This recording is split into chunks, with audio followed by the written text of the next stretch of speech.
ओम नमः शिवाय। प्रिय भक्तजनों, आइए सुनते हैं श्री स्कंद पुराण की आगे की कथा। ऋषियों ने कहा कि हे सूत जी, आपने भगवान श्री कृष्ण के परम उत्तम महत्तम का वर्णन किया है। हम चाहते हैं कि आप त्रिपुरासुर को मारने वाले शिव जी का महत्तम सुनाइए। इस पर सूत जी ने कहा, प्रत्येक मनुष्य का सबसे बड़ा श्रेय है कि वह भगवान के बिना किसी कामना में भक्ति रखे। इस तरह नाम का जप ही महत्वपूर्ण होता है। 6 अक्षर वाले शैव मंत्र को ही हम परम दिव्य कहते हैं। 6 अक्षर मंत्र ही सब मंत्रों में प्रधान है। इसका जप करने से मनुष्य को मुक्ति हो जाती है। यह मंत्र है ओम नमः शिवाय। इसके बाद किसी और मंत्र की आवश्यकता नहीं होती। मथुरा के यदुओं में दशाहार एक श्रेष्ठ यादव था। वह महान बुद्धि वाला और शास्त्रों का ज्ञाता था। वह युद्धों में विजय के बिना नहीं रहता था। दानशील और सभी अच्छे लक्षणों से युक्त था। उस राजा ने काशीराज की पुत्री के साथ विवाह किया था। उसकी पत्नी का नाम कलावती था। वह रूप गुण से परिपूर्ण थी। विवाह के बाद राजा अपने मंदिर में उसके साथ संगम की तैयारी करने लगा, किंतु वह अपने स्वामी के साथ बार बार बुलाए जाने पर भी संगम के लिए तैयार नहीं हुई। जब राजा ने यह देखा कि प्रार्थना करने पर मान नहीं रही है, तो बलपूर्वक उसे अपने पास लाने के लिए वह स्वयं उठ खड़ा हुआ। उसे इस प्रकार देखकर रानी बोली कि हे महाराज, आप मेरा स्पर्श मत कीजिए, क्योंकि मैं एक व्रत में लीन हूँ। आप स्वयं बुद्धिमान हैं, धर्म और अधर्म को जानते हैं। जो कुछ अच्छा लगता है उसी को करने का विधान जीवन में है। और पति पत्नी के प्रेम का योग तो परस्पर इच्छा पर आधारित होता है, और वही प्रेम को बढ़ाता है। जिस समय मुझे प्रिय लगेगा उसी समय मेरा और आपका संगम होगा। पुरुष को यह चाहिए कि प्रेम से रहित, रोगिणी, गर्भवती, व्रती और काम वासना से रहित ऐसी स्त्री से बलपूर्वक संगम की इच्छा न करें। और पति को भी चाहिए कि वह अपनी पत्नी के साथ प्रेम, दया और अनुराग की भावना के साथ ही समागम करने की इच्छा करें। रानी के इतना कहने पर भी जब राजा ने बलपूर्वक उसे अपनी ओर खींचा, तो उसने अनुभव किया कि वह जले हुए लोहे के समान थी। राजा ने डरकर उसे छोड़ दिया और उसने पूछा कि प्रिय, तुम्हारा यह कोमल शरीर इस तरह अग्नि के समान कैसे हो गया? तब वह प्रेम पूर्वक मुस्कुराते हुए अपने पति से बोली कि हे राजन, बहुत पहले बचपन में दुर्वासा जी ने मुझे पंचाक्षरी शैवी विद्या का उपदेश दिया था। इस मंत्र के कारण ही मेरा शरीर कांतिमान हो गया है। मेरा शरीर पाप युक्त पुरुषों के द्वारा अब छुआ नहीं जा सकता। हे राजन, आपने हमेशा मंद्रा का पान किया है और कुल्टा और गणिकाओं का उपभोग किया है। ना तो आप नित्य स्नान करते हैं और ना मंत्रों का जाप करते हैं, तो आप मुझे कैसे छू सकते हैं? इस पर राजा ने कहा कि तुम मुझे भी पंचाक्षरी विद्या बताओ। मैं उस विद्या के द्वारा पाप मुक्त होकर तुम्हारे साथ रमण करने की इच्छा रखता हूँ। रानी ने कहा कि मेरे गुरु गर्ग मुनि हैं, हम उनके पास चलते हैं। इस पर वे दोनों बातचीत करते हुए वहाँ पहुँचे तो राजा ने गुरुदेव की बार बार पूजा करते हुए अत्यंत विनम्र भाव से उनसे कहा कि मुझे आप पंचाक्षरी शैवी विद्या का उपदेश दीजिए। मेरे सारे अपकर्म शुद्धि को प्राप्त हो ऐसा उपाय कीजिए।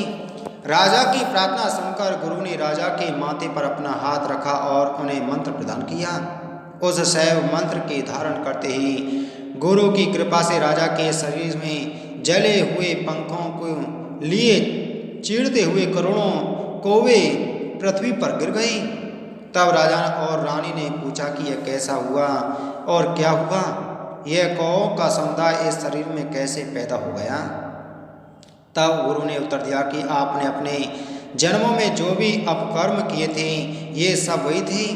जब तुम्हारे पुण्य और पाप समान हुए तब यह मनुष्य योनि मिली, और पंचाक्षरी विद्या जैसे ही आपके शरीर में पहुंची वैसे ही ये पाप कौवे के रूप में निकल पड़ी।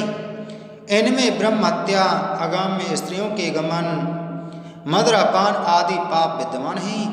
हे राजन, अब आप पवित्र हो गए हैं। आप सुखपूर्वक अपनी इस भार्या के साथ व्यवहार कर सकते हैं। गुरु के आदेश से दोनों अपने महल में आ गए और जिस तरह कोई दरिद्र धन को पाकर संतुष्ट होता है, उसी प्रकार वह राजा पंचाक्षरी विद्या के प्रभाव से अपनी पत्नी को पाकर धन्य और संतुष्ट हो गया। काशी खंड। महामुनि पराशर जी ने सूत जी से कहा कि इस विश्व में परमार्थ को प्राप्त करने के लिए व्यक्ति को जिन कथाओं को सुनना आवश्यक होता है, उन्हें आप सुनिए।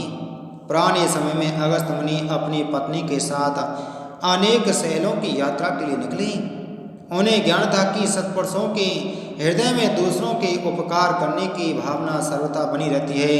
परायों के उपकार में जो धर्म प्राप्त होता है, वह दान आदि धर्म से भी बड़ा होता है। अगस्त जी को उपकार का यह दर्शन अनुभव हुआ और उन्होंने विचार किया कि अन्य लोगों का उपकार किया जाए। उन्होंने लक्ष्मी का दर्शन किया और फिर अपनी पत्नी को कहा कि यह श्री वाला शिखर है, जिसके दर्शन से मनुष्य का आवागमन छूट जाता है। पति की बात सुनकर लोपामुद्रा ने कहा कि मैं कुछ जानने की इच्छा रखती हूँ, किंतु आपकी आज्ञा आवश्यक है। फिर अगस्त मुनि ने पूछा कि आप जो जानना चाहती हैं कहिए। लोपामुद्रा ने कहा कि यदि इस शिखर का दर्शन करने से आवागमन से मुक्ति मिलती है, तो फिर काशी का महत्व किस लिए है। यह सुनकर अगस्त मुनि ने कहा कि मुक्ति के अनेक स्थान हैं और उन स्थानों का अनेक रूप से वर्णन किया गया है। आप सावधान होकर सुनिए।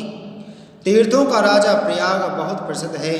प्रयाग में आकर धर्म, अर्थ, काम और मोक्ष की प्राप्ति होती है। इसके अलावा नैमिष, कुरुक्षेत्र, अयोध्या, मथुरा, गंगा द्वार, अमरावती, सिंधु संग, गंगा सागर, कांची, द्वारिका, गोदावरी तट, कालंजर, प्रभास, भद्रकाश्रम, पुष्कर आदि महान तीर्थ हैं और ये सभी तीर्थ मुक्ति देने वाले हैं। गया तीर्थ पितृगण को ही मुक्ति देने वाला है और पुत्र अपने पितामहों के ऋण से मुक्त हो जाता है। इसके उपरांत लोपामुद्रा ने कहा कि आपने मानस तीर्थों का भी वर्णन किया है, कृपा करके मुझे उनके विषय में बताइए। इस पर मुनि ने कहा कि मैं उन मानस तीर्थों के विषय में भी बताता हूँ, जिनमें स्नान करके भक्त परम गति को प्राप्त होता है। मानस तीर्थ में पहला सत्य तीर्थ है और दूसरा क्षमा तीर्थ है। तीसरा तीर्थ इंद्रियों का निग्रह है और दया तीर्थ तथा कुटिलता न होना भी मानस तीर्थ होता है। इसके अतिरिक्त दान, दम, संतोष और ब्रह्मचर्य का पालन प्रिय वासन की मानस तीर्थों में परम तीर्थ है। सबके साथ प्रिय बोलना महान मानस तीर्थ है और इसके साथ ज्ञान प्राप्त करना, धैर्य करना भी मानस तीर्थों में प्रमुख माने गए हैं। इनमें सबसे श्रेष्ठ तीर्थ मन की शुद्धता है। केवल जल में नहाने से पाप नहीं समाप्त होते, अब तो वह स्नान मन में होना चाहिए। जिस मनुष्य का मन शुद्ध होता है, जो कभी दूसरों की बुराई नहीं करता, वह परमता को प्राप्त करता है और जो बुराई करता है, कठोर रहता है, अहंकार करता है और जो कायर है, वह पाप को प्राप्त होता है। केवल शारीरिक मैल को त्याग करके मनुष्य पवित्र नहीं होता। जल में रहने वाले जल में ही मृत्यु को प्राप्त होते हैं, लेकिन उनकी कभी मुक्ति नहीं होती, क्योंकि उनका मन शुद्ध नहीं होता। वे कभी स्वर्गलोक में नहीं जाते। मन में मैल सांसारिक विषयों में लीन होने को कहते हैं। अर्थात जो व्यक्ति बहुत अधिक रागी होता है और वासना से भरा हुआ होता है, उसके मन का मैल कभी नहीं धुलता। मन के भीतर अशुद्ध भावनाएं व्यक्ति को अपवित्र बना देती हैं। दान, तप, शुद्धता, तीर्थों में घूमना तथा सभी तीर्थ होते हैं, लेकिन भाव की शुद्धता अवश्य होनी चाहिए। मनुष्य किसी भी तीर्थ में निवास कर सकता है, किंतु जब तक वह ध्यान से पवित्र ज्ञान रूपी जल में नहाता हुआ अपने द्वेष को नहीं धोता, तब तक शुद्ध नहीं होता। मानस तीर्थ इसलिए सर्वोत्तम तीर्थ है। जिस तरह शरीर के कुछ भाग पवित्र माने गए हैं, उसी प्रकार पृथ्वी के कुछ भाग भी पुण्यों को देने वाले माने गए हैं। इसलिए भूमि पर इन तीर्थों का महत्व है। जो मनुष्य भूमि के तीर्थ और मानस तीर्थ दोनों में मिलकर स्नान करता है, वह पवित्रतम हो जाता है। जो पुरुष तीर्थ में पहुंचकर उपवास नहीं करता, स्वर्ण और गौ का दान नहीं करता वह दरिद्र रहता है। ऐसा व्यक्ति फल प्राप्त नहीं करता, क्योंकि तीर्थों में जाने से बड़े बड़े यज्ञों का फल मिल जाता है।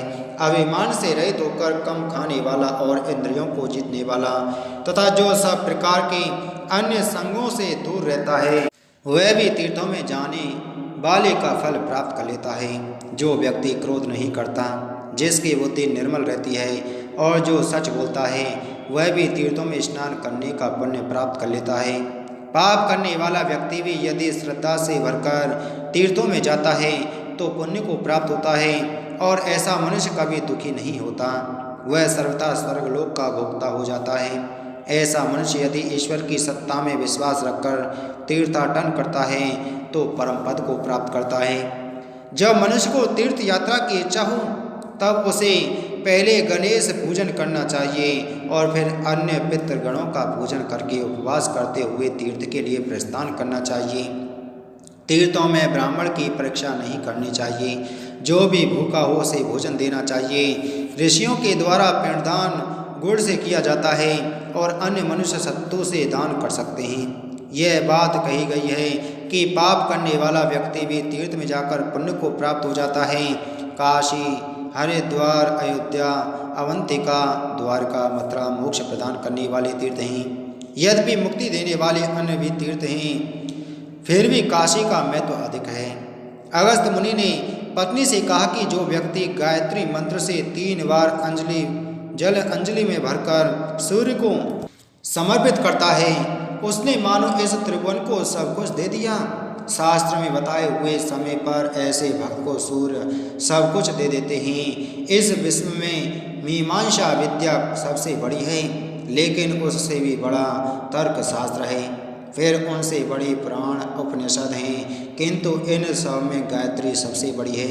वेदों में भी गायत्री का बहुत महत्व माना गया है। जिस तरह काशी के समान कोई पुरी नहीं और भगवान शिवलिंग के समान कोई अन्य प्रभु नहीं, इसी तरह गायत्री के समान अन्य कोई मंत्र नहीं। गायत्री और सविता दोनों का परस्पर संबंध है। गायत्री के प्रभाव से ही क्षत्रिय वंश के विश्वामित्र राजर्षि के पद से ब्रह्मर्षि के पद को प्राप्त हुए और फिर उन्होंने एक अन्य भवन बनाने की शक्ति प्रदान कर ली थी। हमारे लोक के निवासी सूर्य को ध्यान में रखकर गायत्री का पाठ किया करते हैं। सारी दिशाओं में पूर्ण रूप में विद्यमान रहते हैं। गर्भ में वही संपूर्ण रूप में है और वही उत्पत्ति में है। उनका मुख चारों ओर रहता है, इसलिए उनकी पूजा गायत्री से की जानी चाहिए। जो ब्राह्मण सूर्य को नमस्कार करते हैं वे सूर्य के समान ही तेज वाले हो जाते हैं। रविवार के दिन पौष मास में जो मनुष्य सूर्य उदय के समय स्नान ध्यान करके यज्ञ करता है वह काम क्रोध से रहित हो जाता है और परम श्रद्धा भाव से परिपूर्ण होता है। ऐसा मनुष्य जहाँ अप्सराओं के साथ निवास करता है। जो मनुष्य घी सहित तिलों से हवन करते हैं और ब्राह्मणों को भोजन कराते हैं और अपने पितृगण से संबंधित श्राद्ध करते हैं वे परम पद को प्राप्त कर लेते हैं। कोई भी पूजा और किसी तरह के मंत्रों का जाप करने वाले इस लोक में सूर्य के समान प्रभा संपन्न हो जाते हैं। उन्हें दरिद्रता कभी नहीं छूती। जो सूर्य की संक्रांति काल में सूर्य की भक्ति करते हैं वे कभी भी विरूप नहीं होते। भगवान सूर्य के राहु के द्वारा ग्रस्त होने पर सभी तरह के जल गंगा के समान होते हैं और ब्रह्मा की तरह तथा दान में हुई सभी वस्तुएं सोने के समान होती हैं। दान, जाप, हवन, स्नान और कोई भी अनुष्ठान सूर्य ग्रहण के समय ब्रह्मा की प्राप्ति का आधार बन जाता है। भगवान भास्कर के अनेक नाम हैं। इनमें हंस, भानु, सहस्त्रांशु, तपन, तापन, रवि, विवर्तन, विवस्वान, विश्वकर्मा, विवावसु, विश्वरूप, विश्वकर्ता, मार्तंड, मिहिर, अंशुमान, आदित्य, उष्णगु, सूर्य, ऐरमा, विघ्न, दिवाकर, द्वादशात्मा, सप्ताश्व, भास्कर, ऐश्कर, खग, सूर्य, प्रभाकर, श्रीमान, लोकचक्षु, गृहेश्वर, त्रिलोकेश, लोक साक्षी, तमोरी, शाश्वत, शुचि, गवस्ती, हस्त, त्रिवांशु, तरणी, सोमरोहिणी, दुमनी, हरिद्रश्रम, अर्क, भानुमान, अयनाशन चंद्रोष वेदवैव भाषवान पूषा वृषा कपि एक चक्ररथ मित्र मंदेहरि तमिस्रवः दैत्यः पापहर्ता धर्म धर्म प्रकाशक हेलिक चित्रभानु कलिग्न ताक्षवाहन देवापति पद्मिनीनाथ कुशेश यकर हरि धर्मराशि दुर्निश चंडांशु कश्यपात्मज। ये 70 भगवान सूर्य के नाम कहे गए हैं। इनमें पहले ओम लगाकर नमस्कार करना चाहिए, जैसे ओम सूर्याय नमः। जो मनुष्य इस मंत्र के द्वारा उदय और अस्त के समय सूर्य को नमस्कार करता है वह सुखों को भोगता है और उसके जन्म जन्मांतरों की व्याधियाँ दूर हो जाती हैं। प्रिय भक्तगणों, इसी के साथ में आज की हमारी श्री स्कंद पुराण की कथा संपूर्ण हुई। बोलो स्कंद पुराण की जय, बोलो शिव शंकर भगवान की